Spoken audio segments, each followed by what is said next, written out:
Polynomial की जो पहचान होती है या जो एक्सप्रेशन होता है px इक्वल टू वो ऐसे होता है a0 a1x a2x square a3x plus dot dot dot an x to the power n। जो भी एक्सप्रेशन इस टाइप का लिखा होगा उसी को हम क्या बोलेंगे पॉलिनोमियल। बट ऐसे नहीं कि कुछ भी ऐसे लिखा है तो पॉलिनोमियल हो जाएगा, इसमें भी कुछ टर्म्स एंड कंडीशन होती है। क्या होती है भाई कि ये जो a0 है a1 है a2 है और ऐसे करते करते an है, ये सब के सब क्या होने चाहिए और रियल नंबर्स। ये रियल नंबर्स होने चाहिए, इट मींस ये कांस्टेंट होते हैं। a0 a1 a2 a3 ये सब के सब क्या होते हैं कांस्टेंट होते हैं या रियल नंबर होते हैं। उसके बाद जो ये n की वैल्यू होती है n क्या है भाई x का पावर n है, यहाँ पे x का पावर क्या है 3 है, यहाँ x का पावर क्या है 2 है। तो जो x के पावर होते हैं उसको हम n बोल सकते हैं। तो n की वैल्यू क्या क्या हो सकती है 0 1 2 3 4 डॉट डॉट डॉट। अच्छा इसको क्या बोल सकते हो, कौन से नंबर है ये कौन सा नंबर है जी होल नंबर है। तो ये होल नंबर है, ठीक है। n की जो वैल्यू होती है वो होल नंबर में होती है, यानी 0 1 2 3 4 ये सब होता है, ठीक है। यहां बताइए x का पावर क्या है, पहले वाले 0 है, यहाँ x का पावर क्या है 1 है। तो 0 1 2 3 4 ये सब आ गया। एक बात और आप ये जान लीजिए कि जो n होता है यानी highest power of the variable,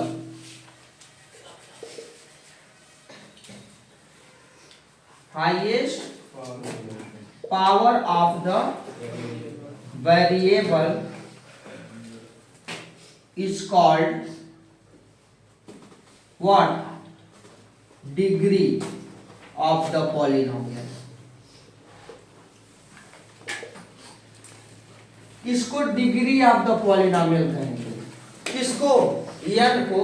और n क्या होना चाहिए highest power of the variable. ये पूरे एक्सप्रेशन में जो सबसे अधिक पावर होता है उसी को क्या बोलेंगे डिग्री बोलेंगे। तो इस केस में अगर यहाँ पे आप देखो तो सबसे अधिक पावर कौन है n है, यहाँ 1 है यहाँ 2 है यहाँ 3 है, ऐसे करके कहाँ तक गए हैं n तक। तो n जो है highest power of the variable. अब जो highest power of the variable होता है वही डिग्री होता है। तो जहां से आप डिग्री डिफाइन करते हैं उसका कोफिशिएंट क्या नहीं होना चाहिए 0 भी नहीं होना चाहिए।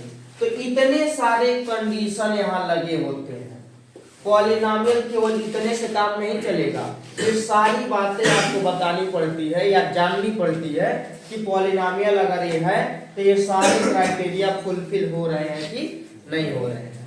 तो जो an है वो 0 नहीं हो सकता है। इसका एग्जांपल मैं बताता हूँ क्यों नहीं हो सकता है। जैसे मान लो px इक्वल टू ऐसे दे दे 1 plus x plus 2x square बस। अब ये जो एक्सप्रेशन है क्या इसी टाइप का है, ये क्रम चेंज हो सकता है, ऑर्डर इसका चेंज हो सकता है एक स्क्वायर वाला पहले हो फिर ये बाद में हो फिर कहीं भी। लेकिन सबसे पहले आपको ये देखना है कि जो भी x का पावर है क्या वो होल नंबर है कि नहीं है।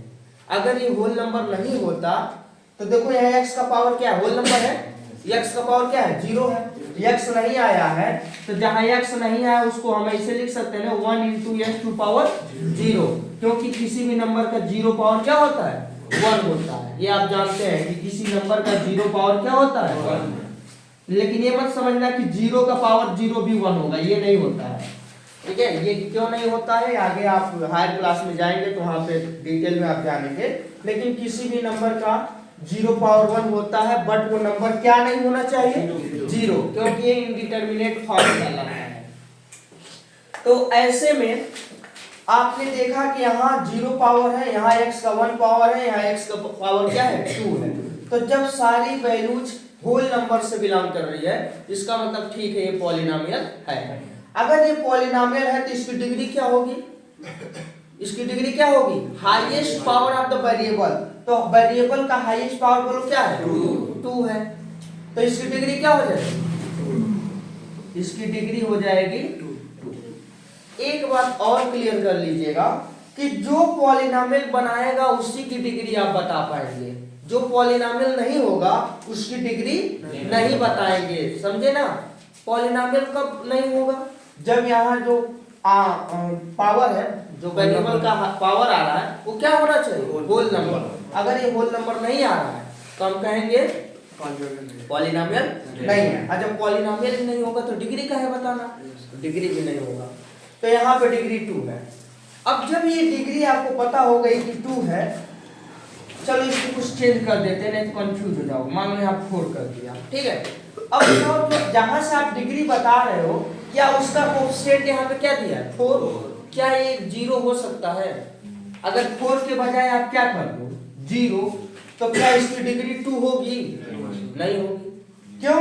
क्योंकि जब ये 0 हो गया तो 0 × x² क्या हो जाएगा? तब ये टर्म ही नहीं रहा।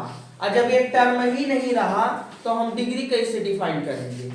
आई बात समझ में? तब तो डिग्री उससे कम वाला टर्म आ जाएगा जो रहेगा। तो इस वजह से यहाँ बताया गया है कि अगर n तक आप चले गए, यानी highest power of the variable अगर n है, तो x के पावर n का जो कोएफिशिएंट होना चाहिए वो 0 नहीं होना चाहिए। क्लियर हो? एग्जांपल आपसे ऐसे ही पूछ लेते हैं। मान लो px इक्वल टू है x² प्लस 3x का पावर 4 प्लस 5/x का पावर 6। बताइए इसकी डिग्री क्या है? 4। इसकी डिग्री डिफाइन नहीं होगी। क्यों? क्योंकि ये पॉलिनोमियल है नहीं है। कैसे नहीं? अब आप कहोगे कि x का पावर 2 है, होल नंबर है, x का पावर 4 है, होल नंबर है, x का पावर 6 है, होल नंबर है। लेकिन जो एक्सप्रेशन आपको बताया गया था वहां सारे वेरिएबल कहां पे थे? नोमिनेटर में। यहाँ नोमिनेटर में है क्या? नहीं है। तो अगर आप कहोगे कि इसको नोमिनेटर में हम कर सकते हैं 3x⁴ प्लस 5 × x⁻⁶, तो जब ऊपर ले जाओगे तो ये क्या हो जाएगा? माइनस। अब बताओ x का पावर क्या आ गया? माइनस में आ गया, और माइनस में होल नंबर होता नहीं है। तो एक भी अगर खराब हो गया, गड़बड़ हो गया, तो होल नंबर ये क्या है? पॉलिनोमियल नहीं है। होना चाहिए तो सारे टर्म का पावर होल नंबर होना चाहिए। आई बात समझ में? तो अगर कहीं डिनोमिनेटर में x दिया या कोई वेरिएबल दिया तो वो पॉलिनोमियल नहीं है, और जब पॉलिनोमियल ही नहीं है तो इसकी डिग्री डिफाइन नहीं होगी। ये पॉलिनोमियल नहीं है। अब अच्छा ये भी बात नहीं है कि हर बार ये पॉलिनोमियल को px ही लिखेंगे, आप hx भी लिख सकते हो, ठीक है। अगर एक से ज्यादा पॉलिनोमियल है तो p कहां तक लिखोगे? तो एक को px करो, एक को hx कर लो, एक को gx कर लो, ऐसे भी कर सकते हैं। इन जनरल इसको px लिखा जाता है। क्यों? क्योंकि p stands for polynomial and x means the variable in which polynomial is given। x के जगह आप y ले लो, क्या दिक्कत है? अगर मान लो h y ले लो तो इसका पॉलिनोमियल ये हो जाएगा 3y + y² + 5। अब बताओ ये पॉलिनोमियल है कि नहीं है? बस वैसे ये जो पॉलिनोमियल है x में ना देके किस में दिया है? y में दिया हुआ है। और बताइए इसकी डिग्री क्या है? 2। Highest power of the variable 2 है तो इसकी डिग्री हो गई 2। समझ में आया? z - t, बताओ ये पॉलिनोमियल है कि नहीं है? है? नहीं है। क्योंकि अगर ये z में दिया है तो z के अलावा कोई और वेरिएबल नहीं आना चाहिए। आई बात समझ में? अगर ये वन वेरिएबल में दिया हुआ है, z में दिया हुआ है तो z में ही रहे, अगर t में दिया है तो t में रहे, x में दिया है तो x में रहे। समझ गए? चलिए, तो इसकी भी डिग्री आप नहीं बताएंगे। क्लियर है? डिग्री नॉट डिफाइंड है। तो आई होप कि आपको पॉलिनोमियल समझ में आ गया होगा। ठीक है, देखिए मिट रहा है, ये डिजिटल बोर्ड जैसा काम हो रहा है। ये अलग बात है कि हाथ गंदा हो जाएगा। चलिए अब हम लोग आते हैं वैल्यू ऑफ ए पॉलिनोमियल। चलिए इस पे बात करते हैं कि वैल्यू ऑफ पॉलिनोमियल क्या होता है। तो देखो पहले तो इसको ऐसे डिफाइन कर लेते हैं कि late px be a polynomial, let px be a polynomial and x equal to a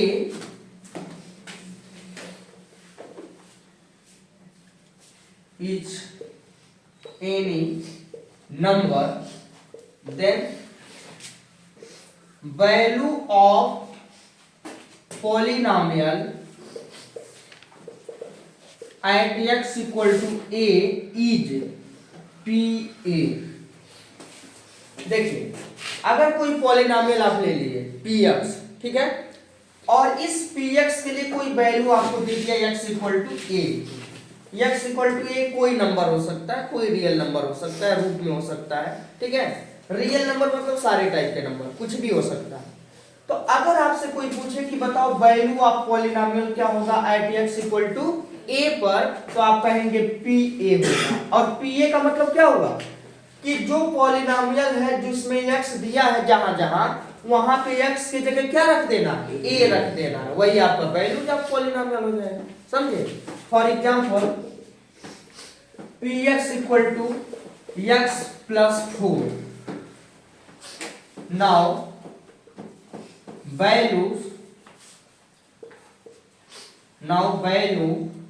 of px यानी polynomial at x equal to 3 is क्या हो जाएगा, p3। therefore p3 is equal to क्या हो जाएगा, जहां x वहां 3 रखो तो 3 प्लस 4 इक्वल टू कितना आ जाएगा।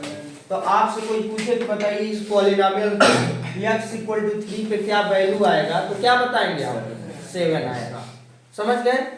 चाहे कितना भी बड़ा पॉलिनोमियल हो, जहां जहां x आपको दिखे वहां वहां वो वैल्यू रख के सॉल्व कर लीजिए, वही वैल्यूज ऑफ पॉलिनोमियल हो जाएगा। समझ में आया? अच्छा एक बात और बताइए, क्या किसी पॉलिनोमियल की वैल्यू 0 भी हो सकती है? हो सकती है नहीं? किसी भी पॉलिनोमियल की वैल्यू किसी वैल्यू के लिए 0 आ सकती है कि नहीं? बिल्कुल आ सकती है। जैसे मान लो एग्जांपल px इक्वल टू दिया हुआ है, या यही ले लो, मान लो x प्लस 4 ही दिया हुआ है और आपको निकालना है -4 पे। किस पे निकालना है? -4। अब यहाँ रख दो -4 प्लस 4, बोलो क्या आ गया।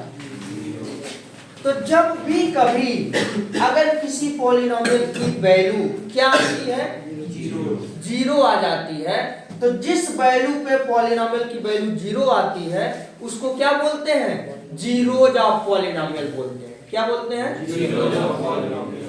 तो अगर वैल्यू 0 आ गया पॉलिनोमियल का, तो जिस वैल्यू पे आएगा वो वैल्यू क्या कहलाएगा, जीरोज कहलाएगा। समझे?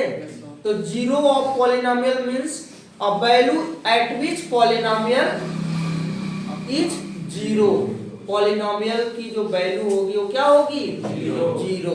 तो चलिए अभी इसको समझा देते हैं। अब बताइए हम कहें px equal to x plus 4 का जीरोज क्या होगा, तो आप क्या बताएंगे, -4, यानी -4 is a zero of the polynomial px।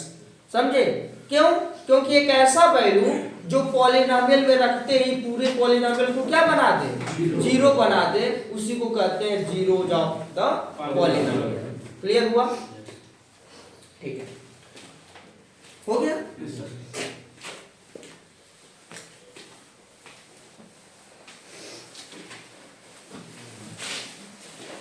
तो आइए इसके बारे में समझते हैं, zero of the polynomial.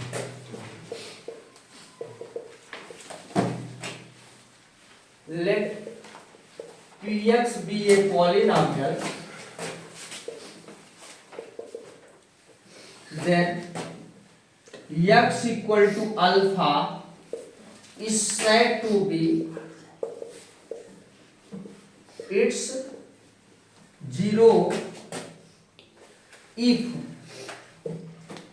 p alpha is equal to 0। इसका मतलब समझ गए? अगर px कोई पॉलिनोमियल है तो x इक्वल टू अल्फा को हम क्या बोलेंगे, इसका जीरो बोलेंगे। जीरो, अगर एक है तो जीरो, अगर दो है तो जीरोज कहेंगे।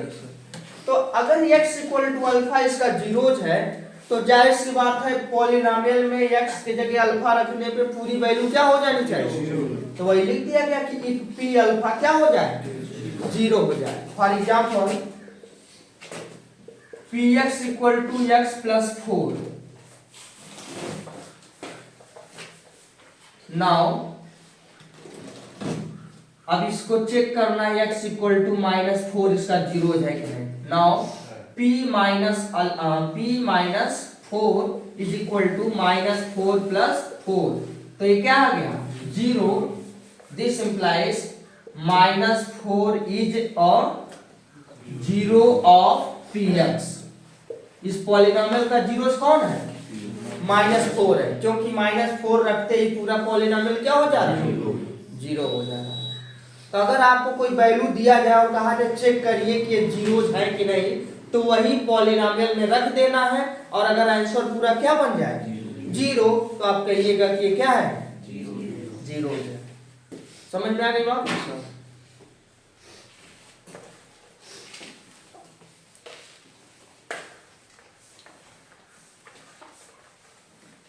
अब ये तो रहा चेक करने वाली बात कि आप चेक कैसे करेंगे कि जीरोज है कि नहीं है, ठीक है ना। लेकिन अब आपसे ये कहा जाए कि जीरोज फाइंड कैसे करना है, हाउ टू फाइंड जीरोज। अब अगली बात आ जाती है हाउ टू फाइंड जीरोज। आपको जीरोज कैसे निकालना है, तो पहला स्टेप ये है, put px equal to zero